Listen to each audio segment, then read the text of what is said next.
Hello students, मैं हूं पूजा और आज हम पढ़ने जा रहे हैं क्लास 11th का unit first changing trends and career in physical education. इस यूनिट के अंदर जो टॉपिक हैं वे हैं meaning and definition of physical education, AIIMS and objectives of physical education, career option in physical education, competition in various sports at national and international level, and Khelo India program.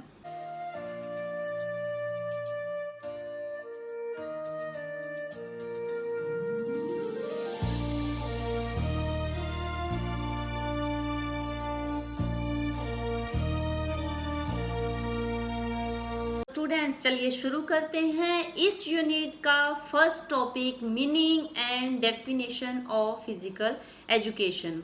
पहले समय में कोई भी आने जाने का साधन नहीं होता था, हर काम अपने हाथों से किया जाता था क्योंकि कोई मशीनें नहीं होती थी। तो इसलिए हर व्यक्ति का शारीरिक रूप से स्वस्थ होना बहुत ज़रूरी होता था, क्योंकि अगर वो फिट नहीं है, फिजिकली हेल्दी नहीं है, फिजिकल मूवमेंट नहीं कर पाता तो वो अपने आप को सरवाइव नहीं कर पाता था। फिर धीरे धीरे with the passage of time मशीनों ने अपनी जगह बनाई, तो इंसानों का फिजिकल वर्क जो है वो धीरे धीरे कम होने लगा। तो आज के समय में फिजिकली और मेंटली फिट होने के लिए फिजिकल एजुकेशन को जो है ऑप्ट करते हैं। मॉडर्न फिजिकल एजुकेशन जो है वो 18th सेंचुरी में स्टार्ट हुई। सबसे पहले जर्मनी ने जो है फिजिकल एजुकेशन को स्पेस दिया। उन्होंने जो है जो उनका स्कूल करिकुलम था उसके अंदर फिजिकल एजुकेशन को कंपलसरी किया। हर बच्चे को फिजिकल एजुकेशन में पार्ट लेना जरूरी होता था। फिर जो है बाकी देशों ने भी देखा कि फिजिकल एजुकेशन जो है हर व्यक्ति के लिए बहुत ज़रूरी है, तो उन्होंने भी स्कूलों में, कॉलेजों में और यूनिवर्सिटीज़ के अंदर जो है फिजिकल एजुकेशन को लाया और उसका सिलेबस बनाया, उसका करिकुलम जो है वो तैयार किया।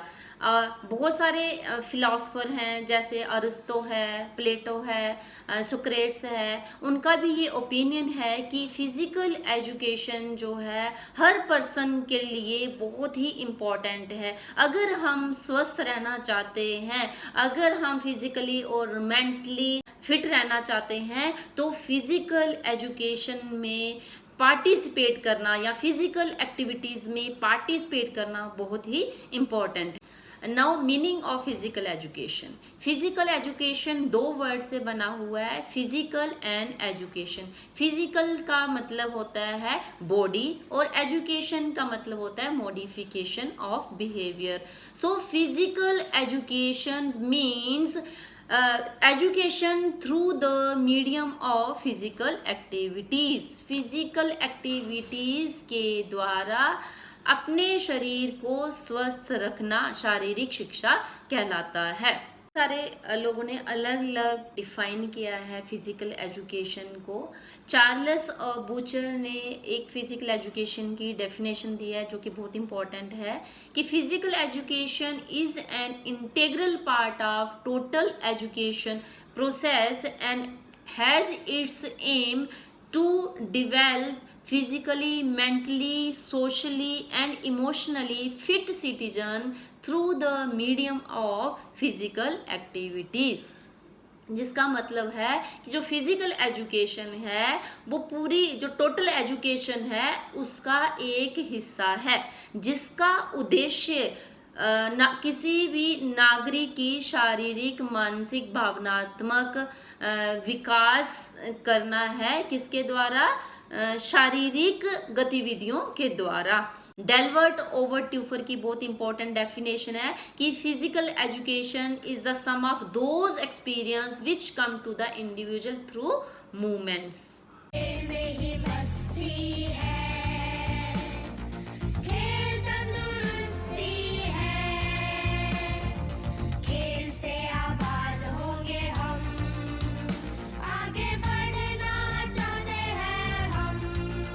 No next is aims and objectives of physical education. ज़्यादातर लोग एम्स एंड ऑब्जेक्टिव्स को एक ही मानते हैं, लेकिन ऐसा नहीं है। एम जो है वो एक ही होता है, aim is one, that is ultimate, वो चेंज कभी नहीं होता है। और जो ऑब्जेक्टिव्स हैं वो स्टेप होते हैं उस एम तक पहुंचने के लिए, ये बीच बीच में जो है वो चेंज होते रहते हैं। तो एम जो है वो एक ही होता है, लेकिन ऑब्जेक्टिव्स जो हैं वो बहुत सारे होते हैं उस एम तक पहुंचने के लिए। फिजिकल एजुकेशन का जो एम है, लक्ष्य है, वो है overall personality development of individual और wholesome development of an individual. किसी भी व्यक्ति का जो सर्वांगीण विकास है फिजिकल एजुकेशन का एम बोलते हैं। इस एम तक पहुंचने के लिए हम जो है ऑब्जेक्टिव्स का सहारा लेते हैं। तो फिजिकल एजुकेशन के जो ऑब्जेक्टिव हैं, जो उद्देश्य हैं, वो इस तरह है। Now first objective of physical education is physical development। जब भी हम किसी फिजिकल एक्टिविटी में पार्टिसिपेट करते हैं तो हमारी बॉडी के जितने भी सिस्टम हैं, जितने भी ऑर्गन्स हैं, वो एफिशिएंटली वर्क करने लग जाते हैं। उनकी एफिशिएंसी जो है वो बढ़ जाती है, उनका साइज बढ़ जाता है, उनकी जो काम करने की क्षमता है वो बढ़ जाती है। हमारी मसल्स की डेवलपमेंट होती है, हमारी मसल्स जो है वो स्ट्रॉन्ग होती है, ब्लड का सर्कुलेशन जो है वो प्रॉपरली हो जाता है। जो भी लाइफस्टाइल डिजीजेज हैं, डायबिटीज है या ब्लड प्रेशर का हाई होना या लो होना, इस तरह की बहुत सारी डिजीज जो है उससे हम बच जाते हैं अगर हम रेगुलर फिजिकल एक्टिविटीज करते हैं। नेक्स्ट ऑब्जेक्टिव है मेंटल डेवलपमेंट। जब कोई बच्चा किसी फिजिकल एक्टिविटी में पार्टिसिपेट करता है तो उस एक्टिविटी में पार्टिसिपेट करते हुए उसका पूरा माइंड जो है वहाँ पे अलर्ट रहता है, कंसंट्रेशन ऑफ माइंड जो है उस पर्टिकुलर गेम में होती है। अगर वो 1 मिनट भी अपना माइंड जो है वहाँ से हटा ले, वहाँ से उसका फोकस हट जाए तो जो है वो उस गेम में पार्टिसिपेट नहीं कर सकता। तो खेल के दौरान उसका माइंड जो है वो 100% जो है एक्टिव होता है, अलर्ट होता है। उसकी जो कॉन्शियसनेस है, उसकी अलर्टनेस ऑफ माइंड जो है वो बढ़ जाती है गेम खेलते हुए। और जब वो रूटीन में किसी गेम में पार्टिसिपेट करता है या फिजिकल एक्टिविटी में पार्टिसिपेट करता है तो उस ब्रेन जो है एक्टिव हो जाता है और उसके एक्टिव होने से हमारी मेंटल डेवलपमेंट जो है वो होती है। तो इसलिए जब हम फिजिकल एक्टिविटी में पार्टिसिपेट करते हैं, फिजिकल डेवलपमेंट होने के साथ हमारा मेंटल डेवलपमेंट भी होता है। क्योंकि कभी भी कोई भी गेम जो है बिना दिमाग लगाए नहीं खेला जाता। खेलने के लिए आपको बहुत ज़्यादा दिमाग का अलर्ट होना जरूरी होता है। Next objective is emotional development. जब कोई बच्चा फिजिकल एक्टिविटी में पार्टिसिपेट करता है तो वहाँ पे हार और जीत जो है वो होती रहती है। तो उस हार और जीत को सामना करने की जो शक्ति है उसके अंदर होनी चाहिए, क्षमता उसके अंदर होनी चाहिए। अगर उसके अंदर वो क्षमता नहीं है तो हर वक्त स्ट्रेस में रहेगा। तो इसलिए जो बच्चे रूटीन में गेम में खेलते हैं तो वो हारने और जीतने की क्षमता जो है उनके अंदर हो जाती है, उसको वो सहन कर लेते हैं। हार और जीत को बहुत ज़्यादा जो है उसको शो ऑफ नहीं करते। ऐसा नहीं कि वो जो हार जाएंगे तो रोने लग जाएंगे या फिर जीत जाएंगे तो बहुत ज़्यादा खुशी मनाएंगे, क्योंकि हारना और जीतना उनकी लाइफ का एक हिस्सा हो जाते हैं। खिलाड़ी जब वो गेम में खेलता है तो उसको बहुत सारे इमोशंस के ऊपर उसको कंट्रोल करना पड़ता है। तो इसलिए जब हम किसी भी गेम में पार्टिसिपेट करते हैं तो हमारे अंदर इमोशनल डेवलपमेंट होती है। नेक्स्ट है सोशल डेवलपमेंट। जब भी बच्चा बाहर किसी गेम में पार्टिसिपेट करता है तो वो अलग अलग स्टेट में भी जाता है, अलग अलग कंट्रीज में भी जाता है। वहाँ पे अलग तरह के ट्रेडिशंस हैं, अलग तरह का कल्चर है, अलग तरह का फूड है। तो वो उन सब चीज़ों को अडॉप्ट करता है, क्योंकि वो ऐसा नहीं करेगा तो वो अपने आप को सरवाइव नहीं कर पाएगा, वो वहाँ पे अच्छी परफॉर्मेंस नहीं दे पाएगा। तो इसलिए जब वो लगातार दूसरों को कोऑपरेट करता है, दूसरों को एडजस्ट करता है, ये जब लगातार होता रहता है तो उसके अंदर सोशल डेवलपमेंट जो है वो होती है। तो इसलिए गेम्स एंड स्पोर्ट्स में जब बच्चे पार्टिसिपेट करते हैं तो उनकी सोशल डेवलपमेंट भी होती है। Next is neuromuscular coordination. जब भी कोई बच्चा गेम में पार्टिसिपेट करता है तो इन दोनों का कोऑर्डिनेशन जो है वो डेवलप होता है, नर्वस सिस्टम का और मस्कुलर सिस्टम, इन दोनों का कोऑर्डिनेशन होना। जैसे कि अगर बच्चा फुटबॉल खेल रहा है तो वो सामने वाले ओपोनेंट को देखकर वो डिसाइड करता है कि उसने बॉल जो है किसको पास करनी है। तो जो उसने सोचा, उसके नर्वस सिस्टम ने सोचा और उसकी मसल्स ने जो है वैसा रिस्पॉन्ड किया। तो जब इन दोनों का कोऑर्डिनेशन हो जाता है तो उसको बोलते हैं न्यूरोमस्कुलर कोऑर्डिनेशन। तो गेम के अंदर इसका होना बहुत जरूरी है।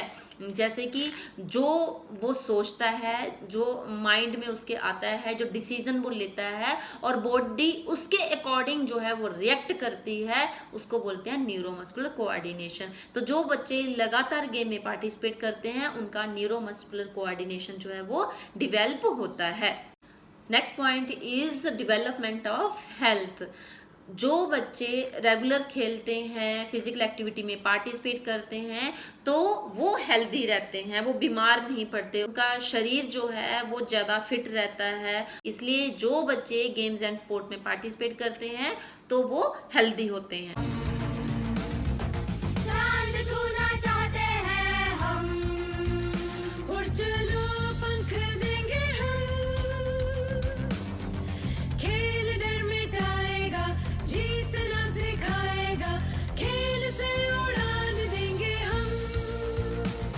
Now next topic is career option in physical education.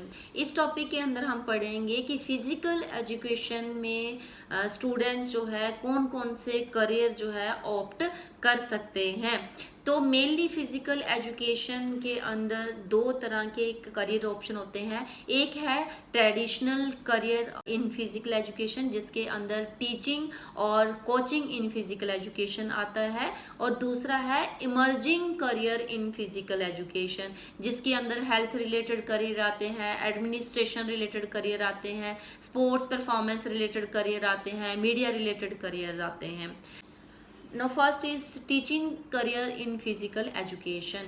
इसके अंदर जो है अलग अलग स्कूलों में, कॉलेजों में और यूनिवर्सिटीज़ के अंदर फिजिकल एजुकेशन टीचर जो है वो बच्चों को फिजिकल एजुकेशन सब्जेक्ट जो है वो टीच करता है, या फिर अलग अलग गेम्स एंड स्पोर्ट्स के बारे में बच्चों को जानकारी देता है। तो इसके अंदर सबसे पहले है प्राइमरी लेवल। जो स्कूल प्राइमरी लेवल के हैं वहाँ पे भी एक फिजिकल एजुकेशन टीचर होता है। ऐसे ही मिडिल लेवल के जो स्कूल होते हैं, जो 8th तक के स्कूल हैं, वहाँ भी फिजिकल एजुकेशन टीचर अपॉइंट होता है जो बच्चों को अलग अलग तरह की गेम्स जो है वो सिखाता है और फिजिकल एजुकेशन की नॉलेज देता है उनको। ऐसे ही सेकेंडरी लेवल पे और सीनियर सेकेंडरी लेवल पे जो फिजिकल एजुकेशन टीचर है टीच करता है physical education as a subject, या फिर उनको जो है अलग अलग गेम्स एंड स्पोर्ट्स जो है वो बच्चों को खिलाता है ताकि उनकी फिटनेस जो है वो बनी रहे, और उनको अलग अलग लेवल पे भी ले जाता है। जैसे स्टेट लेवल पे है, नेशनल लेवल पे है, अलग अलग लेवल पे अलग अलग गेम्स के अंदर उनका पार्टिसिपेशन भी करवाते हैं। और ऐसे ही कॉलेज के अंदर जो है लेक्चरर्स, प्रोफेसर्स और असिस्टेंट प्रोफेसर्स होते हैं। ऐसे ही यूनिवर्सिटीज़ के अंदर भी फिजिकल एजुकेशन टीचर्स होते हैं जो कि लेक्चरर या फिर प्रोफेसर्स के नाम से होते हैं, डायरेक्टर ऑफ फिजिकल एजुकेशन के नाम से भी जो है वहाँ पे पोस्ट होती है। तो वो लोग भी जो है या तो फिजिकल एजुकेशन अगर वहाँ पे सब्जेक्ट है तो वो उसको टीच करते हैं, और साथ ही साथ जो बच्चे कॉलेज में हैं या यूनिवर्सिटी के अंदर हैं वो अलग अलग गेम्स में पार्टिसिपेट करते हैं तो उनको अलग अलग लेवल पे लेकर जाना, उनका पार्टिसिपेशन करवाना, ये वहाँ पे फिजिकल एजुकेशन टीचर का काम होता है। हम क्वालिफिकेशन की बात करें तो सबसे बेसिक क्वालिफिकेशन फिजिकल एजुकेशन में जो है वो CPED है, फिर BPED जो है वो भी कर सकते हैं, बैचलर इन फिजिकल एजुकेशन, और उसके बाद master degree in physical education है, फिर MPhil जो है वो फिजिकल एजुकेशन के अंदर है, और उसके बाद PhD भी जो है वो फिजिकल एजुकेशन के अंदर कर सकते हैं। इस तरह से नेट क्वालिफाई भी होता है फिजिकल एजुकेशन के अंदर, JRF भी होता है। तो इस तरह से अलग अलग लेवल पे अलग अलग क्वालिफिकेशंस की रिक्वायरमेंट होती है टीचिंग के लिए। Next is coaching career in physical education. इसमें कोचिंग दी जाती है अलग अलग स्पोर्ट्स के अंदर। इसमें एक्सपर्ट चाहिए होता है, कोई भी पर्सन जो है वो किसी एक गेम में एक्सपर्टाइजेशन उसकी होनी चाहिए। उसके लिए जो है कोचिंग का डिप्लोमा करना पड़ता है, और ये कोचेस जो हैं किसी एक पर्टिकुलर गेम में एक्सपर्ट होते हैं और एक अलग अलग लेवल पे जाके बच्चों को कोचिंग देते हैं किसी एक पर्टिकुलर गेम की। ये स्कूलों और कॉलेजों के अंदर भी कोचेस अपॉइंट किए जाते हैं, यूनिवर्सिटीज़ के अंदर भी कोचेस अपॉइंट किए जाते हैं। ऐसे ही जिम्नेजियम के अंदर, स्टेडियम के अंदर, या फिर कुछ हेल्थ क्लब होते हैं वहाँ पर। तो बहुत सारी अलग अलग जगहों पे जो है कोचेस अपॉइंट किए जाते हैं और वो बच्चों को अलग अलग गेम की कोचिंग देते हैं, उनको उसमें एक्सपर्ट करते हैं और उनको जो है आगे स्टेट लेवल पे, नेशनल लेवल पे या इंटरनेशनल लेवल के लिए उनको किसी एक पर्टिकुलर गेम में तैयार करते हैं। तो ये कोचिंग करियर के अंदर होता है। इसके लिए कोचिंग का डिप्लोमा करना पड़ता है किसी एक पर्टिकुलर गेम में। Next is health related career in physical education. आजकल सभी लोग जो है हेल्थ कॉन्शियस हो चुके हैं, हर व्यक्ति अपने आप को फिट रखना चाहता है, हेल्दी रखना चाहता है। तो इसके लिए अलग अलग जगहों पे आप देखते हैं कि बहुत सारे लोगों ने जिम जो है वहाँ पे जाते हैं, या फिर हेल्थ क्लब बने हुए होते हैं या योगा सेंटर्स बने हुए होते हैं।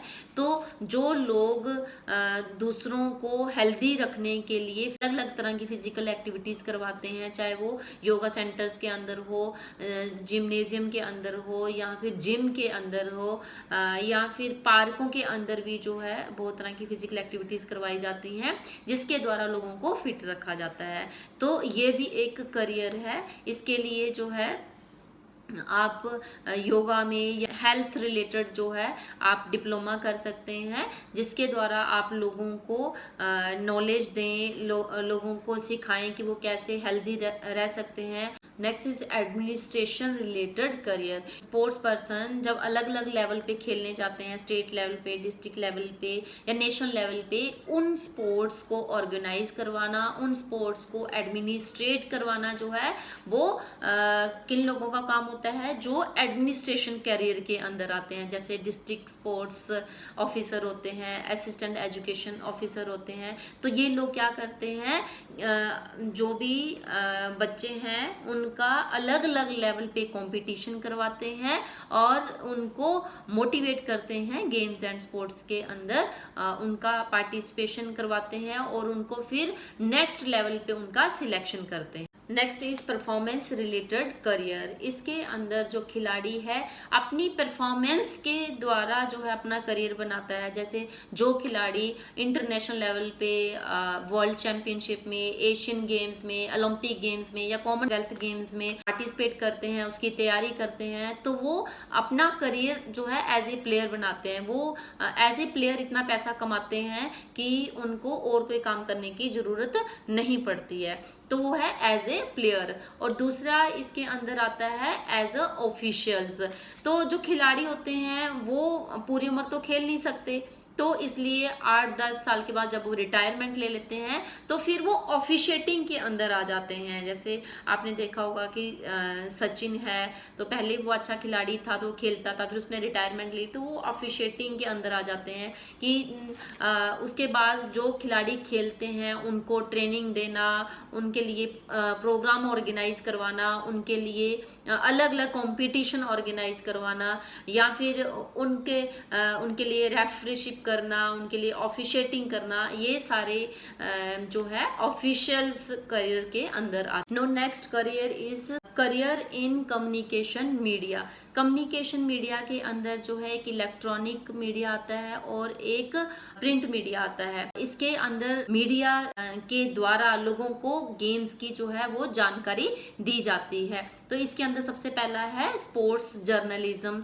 इसके अंदर जो है गेम्स एंड स्पोर्ट्स चल रहे होते हैं नेशनल लेवल पे, इंटरनेशनल लेवल पे, उनकी लोगों को जानकारी देना न्यूज़पेपर के द्वारा या फिर मैगजीन के द्वारा। ये किसका काम होता है? स्पोर्ट्स जर्नलिज्म का। तो इसके लिए वही लोग एफिशिएंट होते हैं जिनको स्पोर्ट्स की नॉलेज हो, तभी वो अच्छा मैटर जो है न्यूज़पेपर में दे सकते हैं या मैगजीन्स के अंदर दे सकते हैं। Next is sports photography. जो भी गेम्स एंड स्पोर्ट्स ऑर्गेनाइज करवाए जाते हैं अलग अलग लेवल पे, तो उनकी जो फोटोग्राफी होती है उसके लिए जो है एक्सपर्ट चाहिए होते हैं, जो कि ऑलरेडी गेम्स के अंदर होते हैं। उनको हर मूवमेंट का जो है पता होना चाहिए कि किस गेम में कौन सी मूवमेंट की क्या इंपॉर्टेंस है, ताकि वो मूवमेंट्स जो है वो क्लिक कर सकें और लोगों तक जो है उनकी फोटोग्राफी पहुंचा सकें। तो इस तरह से स्पोर्ट्स के अंदर फोटोग्राफी का भी जो है करियर ऑप्शन है। Next is book writing. जो लोग स्पोर्ट्स को पसंद करते हैं, स्पोर्ट्स के लिए वो लिखना चाहते हैं, स्पोर्ट्स की जानकारी लोगों को देना चाहते हैं, तो वो बुक्स लिखते हैं स्पोर्ट्स से रिलेटेड। तो स्पोर्ट्स से रिलेटेड बुक वही लिख सकता है जिसको स्पोर्ट्स की नॉलेज हो, तो इसलिए बुक राइटिंग भी एक ऑप्शन है। Next is book publishing. जो बुक कुछ लोग बुक राइट करते हैं और कुछ लोग उसको पब्लिश करते हैं। तो इस तरह से स्पोर्ट्स के अलग अलग पब्लिशर हैं जो सिर्फ स्पोर्ट्स की बुक्स को ही पब्लिश करते हैं और लोगों तक उसको पहुंचाते हैं। Next is sports industries. आपने देखा होगा बहुत बड़ी बड़ी इंडस्ट्रीज हैं स्पोर्ट्स से रिलेटेड, जैसे प्यूमा है, एडिडास है, रिबोक है। तो ये सारी इंडस्ट्रीज क्या काम करती हैं, स्पोर्ट्स से रिलेटेड इक्विपमेंट्स बनाती हैं, कॉस्ट्यूम बनाती हैं, या फिर जो भी रिक्वायरमेंट हो स्पोर्ट्स से रिलेटेड, ये सारी जो है उनकी मैन्युफैक्चरिंग करती है। तो वहाँ बहुत सारे लोग जो है वो काम करते हैं। तो यहाँ पे भी जो है करियर ऑप्शन है। ऐसे ही जो है स्पोर्ट्स मार्केटिंग का भी जो है करियर ऑप्शन है। जैसे जो सामान बनाया जाता है उसको मार्केट तक लाना, लोगों तक पहुंचाना जो है किसका काम है, जो लोग मार्केटिंग करते हैं। तो इसलिए मार्केटिंग भी जो है एक ऑप्शन है।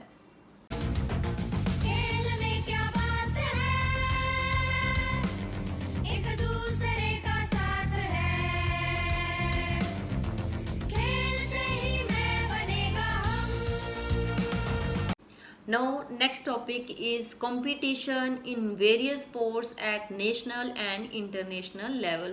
इसके अंदर जो है जितने भी गेम्स हैं, इम्पोर्टेंट गेम्स हैं या मेजर गेम्स हैं, उन सब के कौन कौन से कॉम्पिटिशन्स होते हैं नेशनल लेवल पे और इंटरनेशनल लेवल पे, उसके जो है कॉम्पिटिशन्स के आपने नाम लिखने हैं। जैसे एग्जांपल के तौर पे आर्चरी है, तो आर्चरी में जो मेजर कॉम्पिटिशन्स होते हैं वो हैं, जैसे ओलंपिक्स लेवल पे कंपटीशन होता है, वर्ल्ड चैंपियनशिप होती है, कॉमनवेल्थ गेम्स होते हैं, एशियन गेम्स होती है, सैफ गेम्स होती हैं, नेशनल गेम्स होती हैं, खेलो इंडिया के अंदर जो है आर्चरी के कंपटीशन होते हैं, और ऐसे ही ऑल इंडिया यूनिवर्सिटीज़ भी होती हैं आर्चरी के अंदर।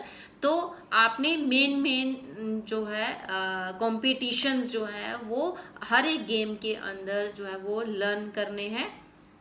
तो अगर मैं सभी गेम्स के बारे में आपको बताने लग गई तो काफ़ी जो है इसमें टाइम लग जाएगा। ऐसे आपने अगर बैडमिंटन का तो सब बच्चों को पता ही होता है ना, तो कुछ कुछ आपको पता है और कुछ आपको जो है वो लर्न कर लेने हैं। जैसे बैडमिंटन में ओलंपिक्स लेवल पे बैडमिंटन के कंपटीशन होते हैं, उसके बाद जो है वर्ल्ड रैंकिंग टूर्नामेंट्स होती हैं, एशियन गेम्स के अंदर होता है, कॉमनवेल्थ गेम्स के अंदर होता है, और इस तरह से जो है थॉमस कप है, उबर कप है, बहुत सारे कंपटीशन जो है ऑर्गेनाइज करवाए जाते हैं बैडमिंटन के। इसी तरह सभी गेम्स के अंदर अलग अलग लेवल पे कंपटीशन करवाए जाते हैं, नेशनल और इंटरनेशनल।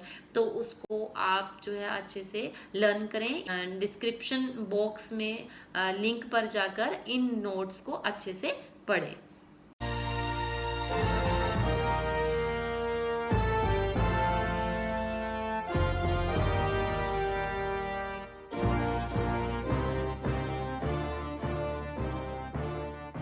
खेलो इंडिया, साथ में हैं हम।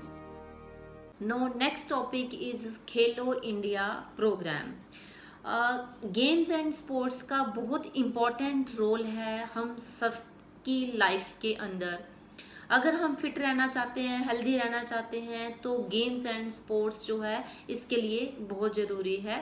Ministry of sports and youth affairs ने खेलो इंडिया को 2017-18 में जो है वो लॉन्च किया गया। खेलो इंडिया को इंट्रोड्यूस इसलिए किया गया ताकि इंडिया के अंदर स्पोर्ट्स कल्चर डेवलप किया जाए और ग्रास रूट लेवल पे लोगों को फैसिलिटीज दी जाएं स्पोर्ट्स से रिलेटेड, और उनको सारे इक्विपमेंट रिक्वायरमेंट जो उनको है वो सारी प्रोवाइड की जाएं ताकि लोग जो गांव के अंदर हैं वो गेम को खेल सकें।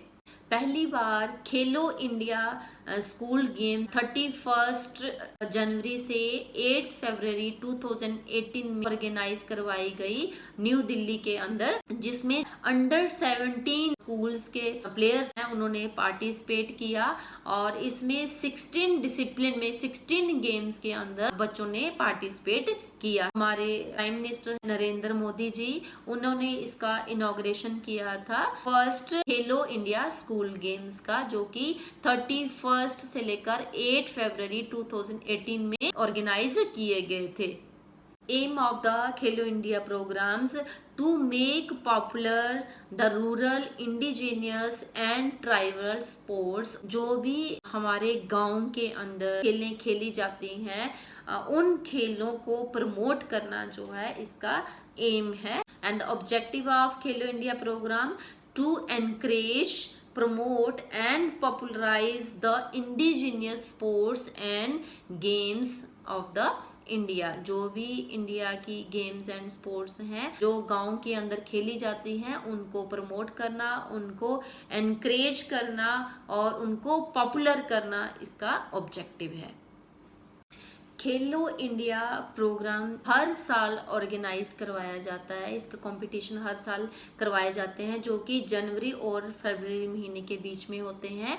और इसमें जो है जो प्लेयर अंडर 17 जिसकी एज होती है वो इसमें पार्टिसिपेट कर सकता है, और इसमें जो खिलाड़ी अच्छी परफॉर्मेंस देता है उस खिलाड़ी को जो है स्कॉलरशिप भी मिलती है। और इसमें जो है हर साल 1000 प्लेयर जो है वो सिलेक्ट किए जाते हैं जिनको एनुअल स्कॉलरशिप जो है 5 लाख रुपीस मिलती है, और ये स्कॉलरशिप लगातार 8 साल तक बच्चे को मिलती है। ये स्कॉलरशिप इसलिए दी जाती है ताकि बच्चा जो है नेशनल लेवल पे और इंटरनेशनल लेवल पे अपनी परफॉर्मेंस दे सके और अपने देश का नाम रोशन कर सके। जो बच्चे सिलेक्ट होते हैं वो रूटीन में उनकी कोचिंग होती है, ट्रेनिंग होती है, और उन बच्चों को हायर लेवल के लिए गेम्स एंड स्पोर्ट्स में तैयार किया जाता है। तो स्टूडेंट्स, मुझे उम्मीद है कि आपको ये सारे टॉपिक समझ आ गए होंगे। अगर आपकी कोई क्वेरी है तो मुझे कमेंट बॉक्स में ज़रूर लिखें, और अगर आपने मेरे चैनल को सब्सक्राइब ना किया है तो प्लीज़ ज़रूर करें, क्योंकि आने वाले टाइम में मैं फिजिकल एजुकेशन से रिलेटेड वीडियोस जो है वो डालती रहूँगी। Thank you.